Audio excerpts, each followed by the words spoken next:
Our engine finally made it to the drag strip. Yeah, like I think no issues with it. Okay, yeah, go ahead. It didn't do all that well.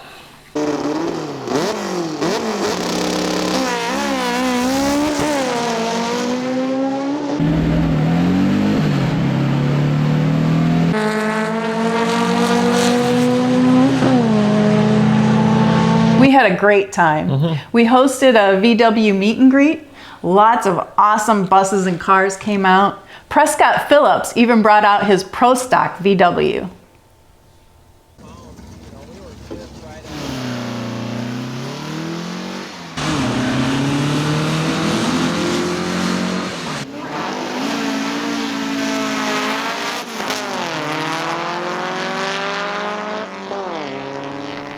Yeah, it was a great time. There was a lot of other cars there too on the drag strip at the same time. It was a test and tune at our local track. And yeah, it was a great day. In this episode, we'll touch on what we need to do to our engine to make it perform better. And we'll be doing a type of retrospect for this series and what the future holds for Fun with VDubs. You're watching Building VW Power at Seward Speed Shop. Now, before we get started, I do want to introduce, you've seen her in many other episodes making cameo appearances. I think it's still got some life left in it. This is Mary, the other third of the team.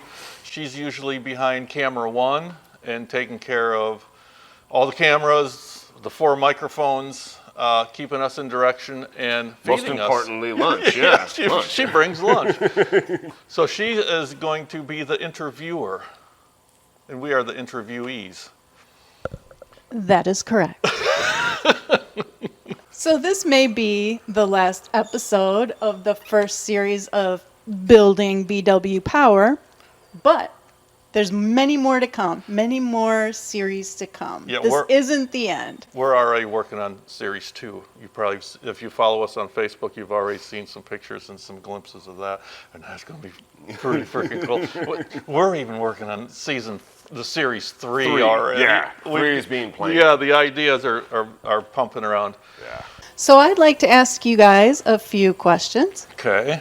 All right. Right. So Make it sound good, though, Mark. why did you guys want to do this series in the first place?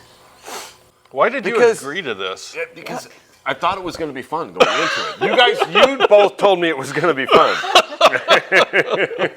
Sucker. Exactly, and that's really the only reason.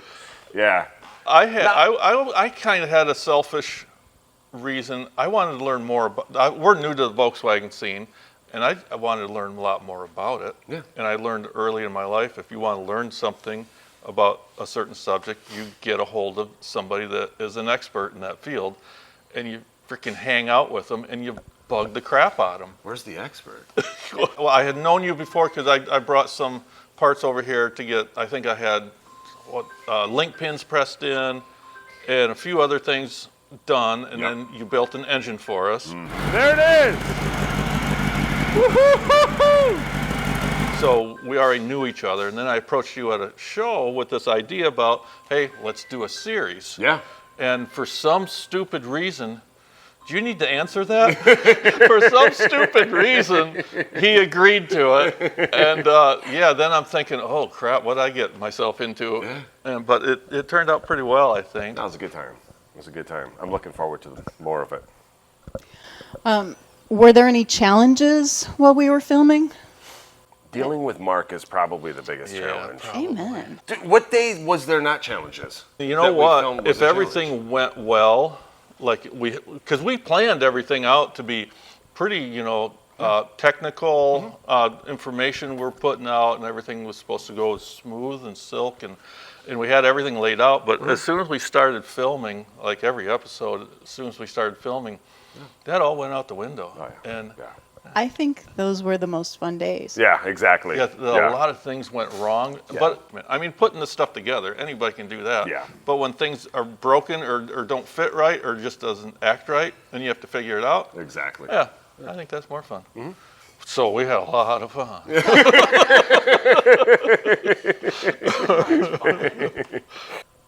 Was it what you expected?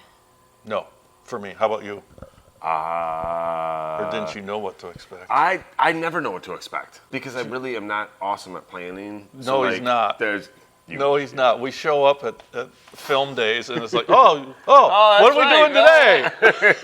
I already forgot. We talked about it for 2 weeks, but that was yesterday. Uh-huh. Yeah. For me, there was a big change. When I first came up with the concept of this, I thought it was going to be very structured and very information. Lots of motivated. education. A lot of education. Everything was going to be, serious. And the first episode, well, I think when you came out of the bathroom with the bottle of rubbing alcohol, This actually burns. As long as it's alcohol, yeah. Yeah. It's 70% isopropyl alcohol. Yeah. and Right. proceeded to inject it into the engine through a frickin' air hose. All that was out the window. Everything was out the window. Yeah, and then it was We're not just learning free anything for all. here. Come on, who wants to be serious? Who wants to watch serious? Exactly. People on the Samba. Sorry, Samba people. But no, I think we put out some good information. I really do. Yeah, there was something to be learned there. Yeah, we just had Most a of it lot was fun. don't do what they're doing, Yeah. and you'll be just fine. But Were you disappointed in anything? The engine, the build, the numbers? No, nothing. Oh, I mean, I think there was disappointment. There was disappointment every single day at the small amounts of increase that we got. Yes, I was disappointed. I had higher expectations. Yeah. I really thought that, I thought rockers were going to be a huge deal. I thought that exhaust was going to be a huge deal. At the end of the day, It was just on like a low horsepower one, engine, it just 1.5, 2 Yeah. horsepower gains. I was expecting more like 5 and 10. right. I think the biggest horsepower increase was 2 hoses duct taped together. Yeah. Yeah, we'll have to bring that back. Because that was awesome. I think that was the biggest horsepower increase of all of this stuff. So do you still believe that aftermarket parts are worth it? It depends. On a stock engine, not necessarily. stock- No, engine. no, I It's would. either if you want a stock engine, enjoy your stock engine. Yeah, and just leave it If you want a alone and have fun performance with it. engine, build a performance engine. Yeah, if you want horsepower, you're going to have to break the case, get a camshaft in it. Yeah. Increase compression. Yep. size, Displacement, you're gonna have to do everything. It's Yeah. just If you want it to sound good, put on an exhaust system. Sure. It's going to sound like it's fast anyways. exactly. And if you want it to look, people to open up the hood, say, "Ooh, that looks cool," you can get yourself a cool air cleaner or something. Yeah. But yeah, if it's a stock 1600, you can play. There's nothing wrong with playing around with it. But Or just slap a turbo on it. yeah, do Blow it to smithereens, then you're forced to build something better. exactly. Yeah. So yeah, that was our route. Yeah. And it worked out pretty well. What's the best way to get measurable power out of a stock engine? If you want it to be a good running 1600 and it's not a good running 1600 or 1300, 15, whatever you have, just rebuild it. Yeah, just freshen it up. Yeah, brushing it up. That was 'Cause actually probably the biggest Increase of power Yep. of Yeah. parts changing. Some of the viewers were a little disappointed that you guys jumped right to the turbo. I did, yes. I read a lot of comments on the YouTube channel about that. So why did you? Because we were Because just we treading could. water in there. Yeah, we were bored. I mean, we could have kept going, and How many more tests can you do to gain a quarter and half in Yeah. 1 horsepower? to find out that you're really not making a Right. big increase. We could have. The only thing that we left out was the dual carbs, and I already know what the dual carbs are going to do. They were going to make probably 2.5, 3 horsepower. And if we went with bigger dual carbs, it was just going to choke that poor thing out. Yeah, because remember, the bottom end and the cam, well, we Oh saw my it gosh, when we yeah, it was finally just- did the yeah. autopsy. It was the inside of the disastrous. engine was junk. That was disastrous. Yeah. So- So there was nowhere else to go. Quickly, we realized that We just need to do it for ourselves. Right, and exactly. have fun for ourselves. So are you Exactly. guys done with the turbo now? Oh, hell no. Oh, not a chance. No. No way. No, this thing is just...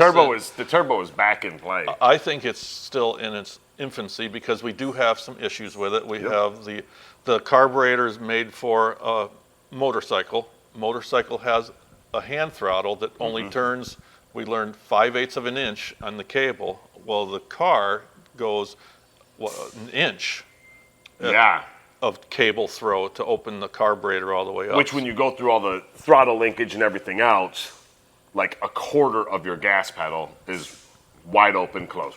So, I mean, so we have to fix that. Dealing with that. And when you went down the track, we had it in Bernie. Adam drove it. What happened? Can you run us through what happened? Dude, it leaves hard. Once we got a few things ironed out. Car leaves hard. Catch second gear. I mean, we pulled the front tires, which is actually pretty impressive. For a little 1600. Yeah, I mean, absolutely. And a heavy car. But anyhow, and it just fell on its face right around the 330 foot mark. Just so what runs out of going gas. into third? Just coming up heavy on second gear. We're not even close to getting into third yet. So it just ran out of gas. Just runs out of gas. So what's your idea there? Well, we're going to needle and seat. Yes, because right now we have they recommend a small one. Small one. We got a 1.5. We're going to go up 2.0, 3.0. We're not sure where we're going with that. So we have more volume because we think that the amount of fuel coming into the bowl isn't enough. We're sucking more out. Yeah, we're sucking more out. The thing loves gasoline. Yeah.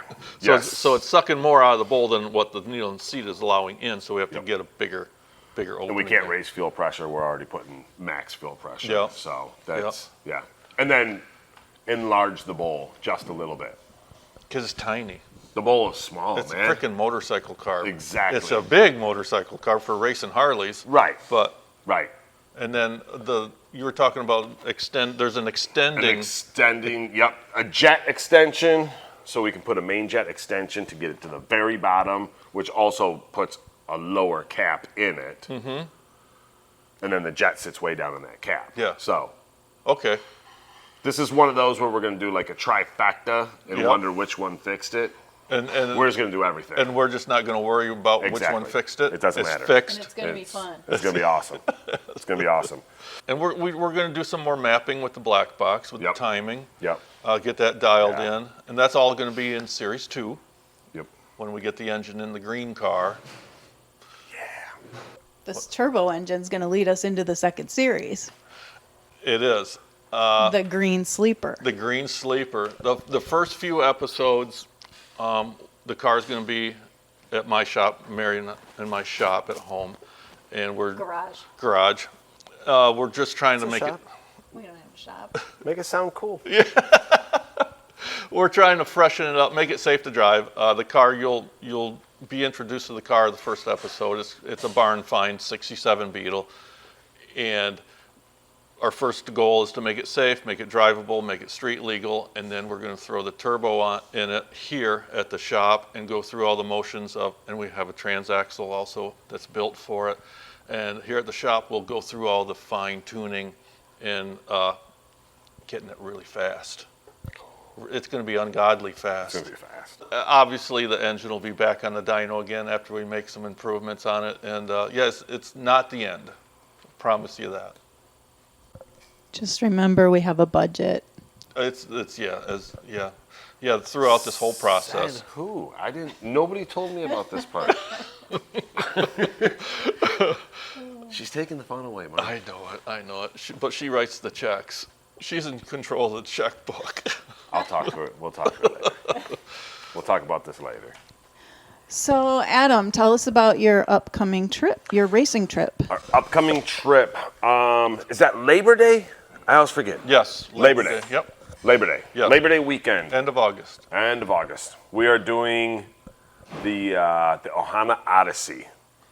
And we are going to be driving from Rockford, Illinois to Medford, Oregon, again, in this car. In this car. With a different engine. With a racing engine. Yes. full blown. With full barely a muffler. Yeah, it's No sound deadening. It's brutal, man. It's 30 something hours.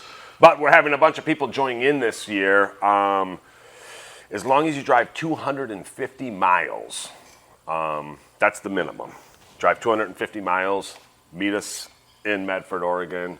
We're doing a bunch of promo stuff for it, and we're going to be making these killer medallions, super killer medallions. Damn, People are going to want them. Mary and I They're gonna can't be go cool. to this. We were hoping and planning to go, but things came up and we can't make it. So good for you that can make it to this, because it's going to be. It'll be an awesome time. It's going to be awesome. And the event out there, I hear, is killer. It's the best. It's the best show of the year. And it is a drag racing event. Oh, it's huge. But you don't have to race your car. You can just show up and. You can show up. Yeah, they have a car show. They have everything.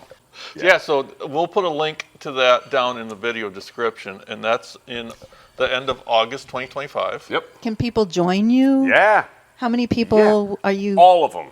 All of the above. All of them. Anybody and You everybody. are brave. And if you're like, And we opened it up to water cooled too. So if it has a VW logo on it, Volkswagens, period. so you'll have some rescue vehicles with you. Exactly.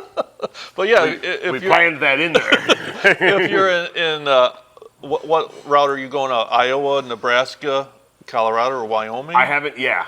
I think I'm going to do the same thing. I'm probably going to take 20 back roads all the way across. But I've thought about getting crazy and taking 80 all the way out there just to save time. But I know it's a terrible idea, so I'm not sure yet. Anyways, follow him on his on his socials. And we'll have that plan put together. Yeah, and if you live anywhere near there, you can just join them into the trip. And that'd be freaking awesome. Yeah. And if you can't go all the way, just join in, cruise. Yeah. Roll with us. Yeah, It'll be cruise good. for a day, something. Yeah. It'll be awesome. Well, since this is the end of this series, we have a special bottle of champagne. Yeah. Not that we drink after our episodes, filming our episodes. But we do No. this one. But We need it. And I mean, it's 9 o'clock in the morning. Of course we're gonna be drinking. we're starting early today. Now, I've never opened a bottle of champagne, I don't think. Yes, you have. Maybe at our wedding 38 years ago, but you just pop it, right? Pop. Sure. Don't aim for your face, though. Don't aim at people. It's not going. Oh, you got it.